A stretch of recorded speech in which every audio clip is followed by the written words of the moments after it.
ไปเฮือนเราพุ่นแล้วอ๋อปูนนี่ยังอันนี้พี่น้องเว้ย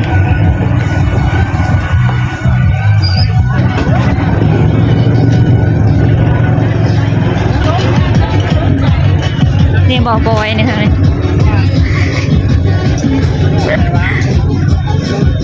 พี่น้องเอ้ยป้าสแมนว่างานใหญ่งานโตมโหฬารผมอันนี้นะคือแบบอันนี้นะคือเพิ่นบอยเพิ่นเฮ็ดเฮ็ดบุญเนาะเฮ็ดบุญหาแม่เพิ่นแล้วบัดนี้จ้างหมอลำเรื่องมาพี่น้องโอ้สะโฮงกลางก็เคยเห็นทางนั้นก็สิเป็นห้านเพิ่นเนาะสีเขียวๆนะห้านเพิ่น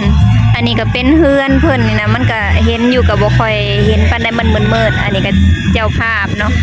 กล้องสะโฮงก็บ่ค่อยงามเสียงก็พอเสียงโอ้อันนี้เขาเจ้ามาถาเบิ่งกันหมอลำเรื่องพี่น้องในไอวันอยู่พี่จอดรถก่อนเคยบอกลูกล่าจ้าปุตตานีลูกล่านอนตายคืนนี้ลูกล่าอามาล่านี่เด้พี่น้องไอ้ทางอยู่ทางในเนาะอันนี้บุญนำพ่อแม่เพิ่นบอยก็ได้สมงก็ได้มาอนุโมทนาสาธุเพิ่นเนาะมาโมบุญมาเบิ่งบรรยากาศทางนอกป๊าดจังหน่อยสะฮงก็สิได้เมื่อละพี่น้องเอ้ยเพราะว่าย่านฝนตกห่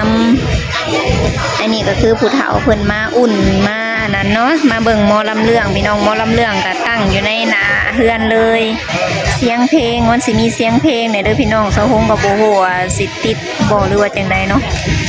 สิยันติดลิขสิทธิ์อยู่งานใหญ่นี่พี่น้องบ่เคยเห็นจักเทื่อ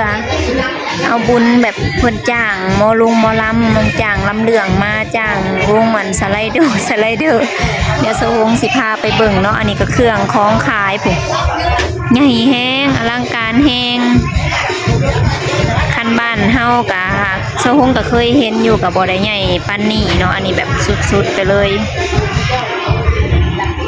อันนี้เป็นงานบุญเลยเนาะแบบปางหนึ่งเลยเพราะว่ามีทุกอย่างค่ะเจ้าขายนะมีบักขนมเครื่องของเล่นพี่น้องเอ้ยโอ้ยเดี๋ยวสิพาไปเลาะเบิ่ง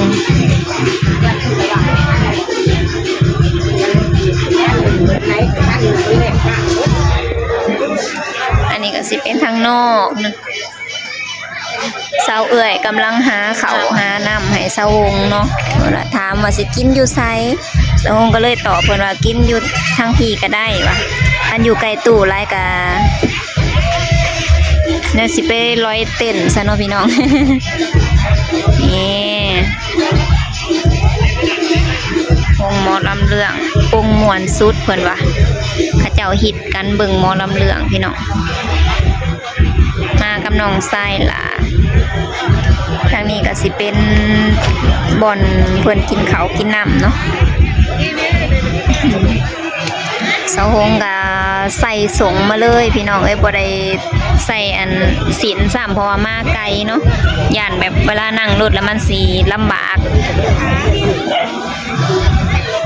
ป้าคนกำลังมาเหนื่อยๆปุ๊กล้องก็สิบ่แจ้งปานใดเด้อพี่น้องเอ้ยข้าเจ้ามาเบิ่งลำเรื่องลายเรียรอลมกับพอลมตอนแรกนะก็สิบ่ได้มาแล้วว่ะโอ้วัยรุ่นปุ๊น้องทรายมาวังหนึ่งนี่ได้ห้างก็ขึ้นไปโมแล้วยังเสาเอื่อยยังหาอยู่เพิ่นว่าถามบ่อันนั้นตะกี้ว่าโอ้ยสิมาอยู่บ่2จิต2ใจอันยันพ้นตกก็พอแฮงนั่นแล้วเฮาจังว่ามาค่ำนะเจ้าภาพพี่น้องเอ้ยเรามีคนอลีอโลหาเล็กๆหน่อย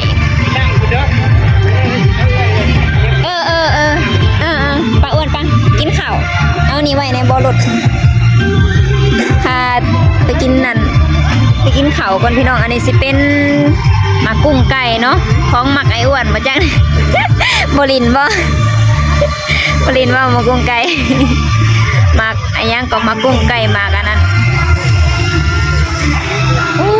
ข คักนี่พี่น้องสิให้เบิ่งเขาเจ้าเล่น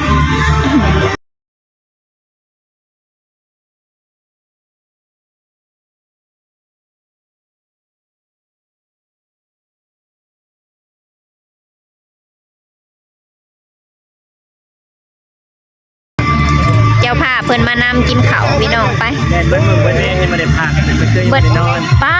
ดกระโพดกระเรือเอาอิ่มบุญไปเห็นมานำไปกินข้าวไป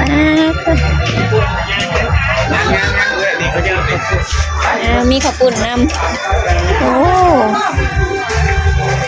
เจ้าค่ะเพิ่นก็จนสิเป็นวินเลยพี่น้องเอ้ยแต่คืนนี่บ่ได้นอนเพิ่นว่า นางกิกี่กับมานั่ง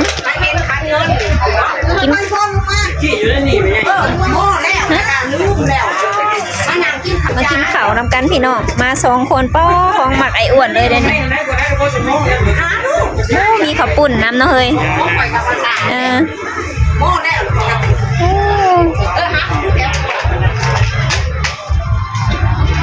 พี่น้องคนหลายอลีแบบโอ้ยคือแบบงานบุญใหญ่อลีอะรอเนาะว้าต่อ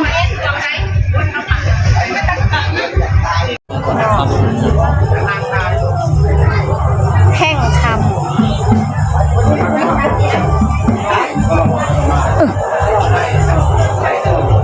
โอ้เจ็บนั่งเนี้ยสบายดีเด้อพี่น้องมากับไอ้อ้วนพี่น้อง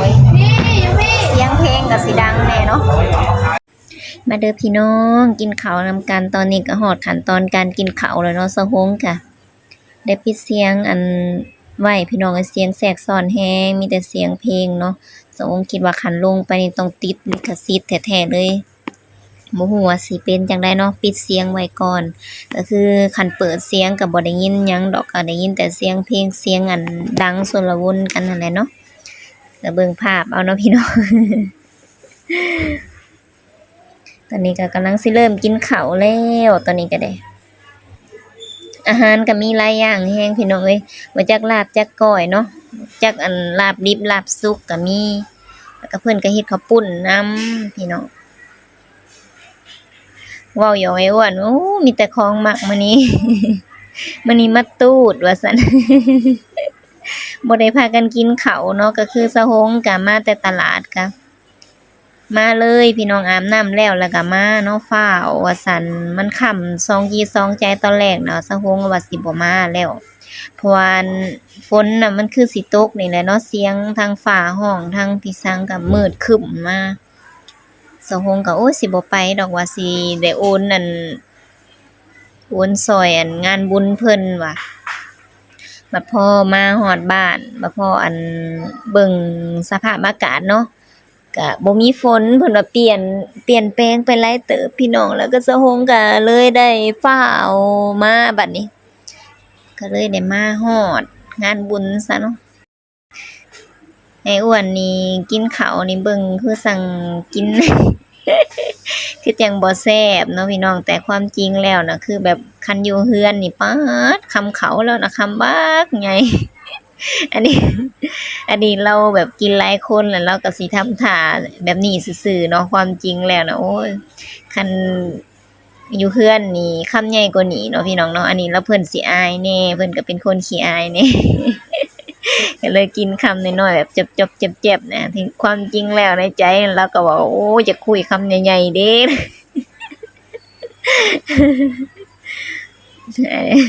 อันนี้เอาอันยำมาสู่กินเนาะพี่น้องแล้วทางหลังนี่เราก็เวียกหลายเนาะหมุนซ้ายหมุนขวาอยู่แต่ละมื้อจนบ่ได้พักผ่อน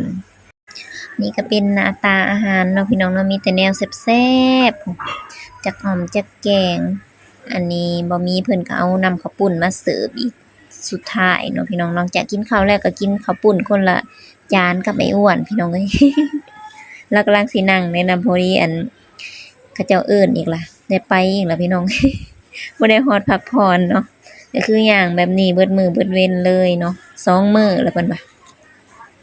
นอนก็บ่เต็มอิ่มบ่ได้นอนซ้ำเนาะ สิมา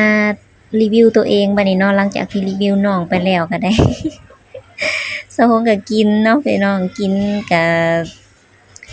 ถามว่ากินหลายบ่ก็ข้าวถุงหนึงก็บ่เบิดเนาะพี่น้องก็กินไปเรื่อยๆหั่นแหละ เพราะว่ามื้อนี้อาหารหลายเด้ก็เลย โอ้ลาบปากไปเลย ก็กินไป1ผัก1หมี่เนาะเว้าไปเลย1อันเฮ็ดนางฟ้าพี่น้องเอ้ยเฮ็ดนางฟ้านี่บ่แม่นเราปลูกเองบ่หรือว่าเราซื้อเอานี่แหละเนาะตอนนั้นเราปลูกพี่น้องแต่คันเราบ่ได้ปลูกเองเราก็น่าสิซื้อเอาหั่นแหละเนาะตะกี้ได้ยินว่าเราได้ยินแว่วๆว่าเราปลูกเฮ็ดว่าซั่นปลูกเฮ็ดขายเนาะแซ่บพี่น้องแนวกินก็ได้มีแต่แนวแซ่บๆเนาะจักอ่อมจักอิหยังแซ่บทุกอย่างเลยสะฮงก็กินหลายเนาะเว้ากินบ่หลายมันก็บ่คือได้เนาะกินอยู่งับๆสิว่าอันกินบ่หลาย สบายกินข้าวแล้วจังหน่อยสิมื้อเพราะว่ามา2คนกับน้องก็ย่านค่ำย่ามันก็บ่คงคืน ฮะ ย่าก็บ่คงคืนตามมาทางสบายอิ่มอยู่บ่ อิ่มหลายอย่างโพดจนบ่เบิดกิน2คนนางกิกกี้กินน้ำเพิ่นก็กินแต่ยำนางกิกกี้ก็ 3 4 5 6 7 8 9 10 11 12 13 14 15 16 17 18 ป้ากำลังซุ่มนุมกันเลยเนาะพี่น้องเนาะ 19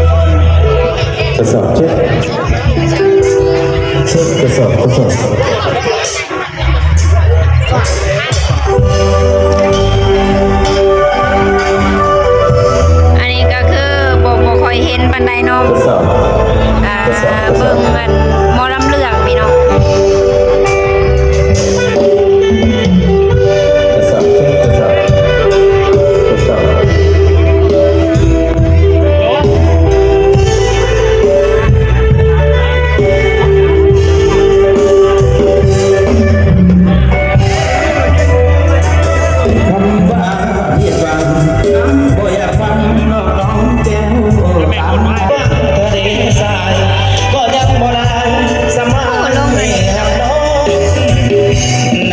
ที่เวียดนามบางคืนบางวันก็ห่างน้องไกลเวลาอายนี้ให้น้องบ่ทานน้องจึงปันใจใส่วงใดก็เต็ม น้องเขาแทนบอกตำแหน่งแฟน วงนี้ก็เต็มหลายวงแฮงเนาะ ตำแหน่งอ้ายจะเป็นแฟนหรอเพราะอายหักน้องที่ต้องยอมหัวใจพวกเรามันมีวันมาพี่น้องรอบสุดท้ายแล้วตอนนี้สะฮงกับสีพามาเบิ่งหมักสไลเดอร์สไลด์ใดได้บัดนี้ก็ได้โอ้เด็กน้อยก็ม่วนเนาะเต้นอยู่เยิบอันนี้เป็นรถไฟเอียงกับผู้เนาะล่างเป็นรถไฟไต่ล่างบ่ลือจังใดเนาะจักเอิ้นจังใดสะฮงก็เอิ้นบ่เป็นเนาะบ่เคยขึ้นจักเทื่อ นี่เพิ่นลิ้นม่วนกันว่าซั่นเนาะทั้งนี้ก็เป็นบ่อนเฮือนครัวเนาะที่เขาเจ้าเฮ็ดแนวอยู่แนวกินย่อแขกคนเนาะนี่ก็เป็นสไลเดอร์อันนี้เขาเจ้าก็ครัวซีนเนาะพี่น้องซีนงัวนี่ก็งัวนี่เฮ็ดตลอดเนาะเพราะว่าคนมาเรื่อยๆจนเฒ่าเบิดคนพู้นแหละเพิ่นเฮ็ดงานบุญกับวันที่29เนาะพี่น้องก็คือวันที่29เดือน3พี่น้องเอ้ยเป็นวันที่ที่เพิ่นนั่นเป็นมืออีหลีนะนี่สไลเดอร์กับม่วนคักปัญญังเต้นหมากยองแยงกับพอยองแยง บางคนเล่นก็จนไอแตกไอแตนเนาะพี่น้องจนหากว่าสั่นแล้วคงเพิ่นเต้นไปเต้นมาลมเข้าปากเนาะนี่ทางนี้ก็สิเป็นครัวมีแต่ญาตินั่นพี่น้องเพิ่นแหละเนาะซอยกันพี่น้องเอ้ยใครแต่ญาติพี่น้องเพิ่นหลายนี่เพิ่นก็ยืนย่างเลาะคุมงานนั่นนี่ขาดเคินหยังกะนั่นอันนี้ก็คือสั่งลากับเพิ่นแล้วสิกลับแล้วเนาะตอนนี้ก็เป็นเวลา 19:30-40 นาทีนี่แหละตอนสะฮงเมื่อนะพี่น้องไปก็สิได้ต่าวคืนแล้วบัดนี้ก็ได้